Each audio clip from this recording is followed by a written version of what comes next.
your great influencers in maybe in your early years coming into business and when you're growing up, driving you to want to build and become an entrepreneur in particular?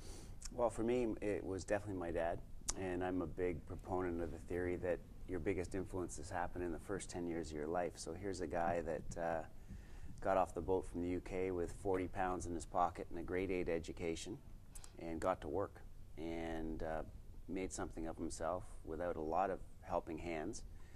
And so from my earliest days, my heroes or inspirations were guys that, generally guys in those days, right, showed up with nothing and made something of themselves. And that stuck with me all my life, so I was determined from a young age to kind of make my own way.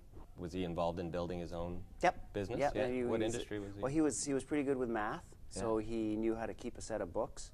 So he initially started keeping a set of books for the local car dealership. He'd come home, have dinner with us, and then he had another client, the local Canadian Tire guy. So my earliest models were seeing a guy really applying himself for what skill he had.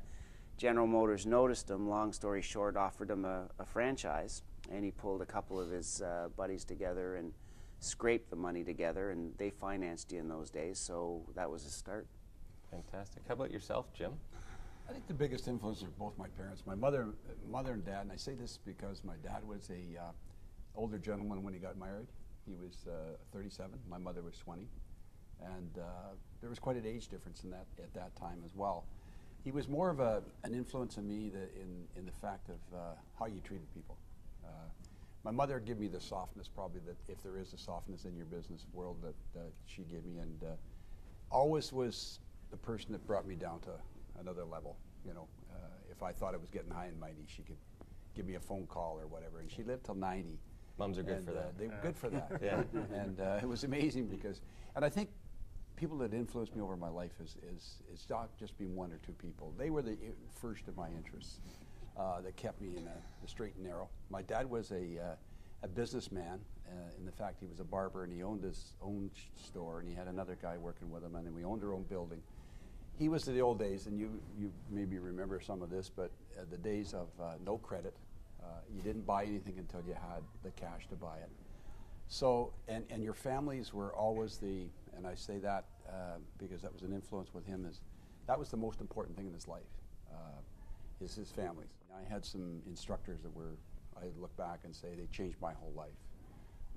Because they were hard on you? They were tough. Yeah. It was the toughest training they'd ever seen. And Tougher than your mom?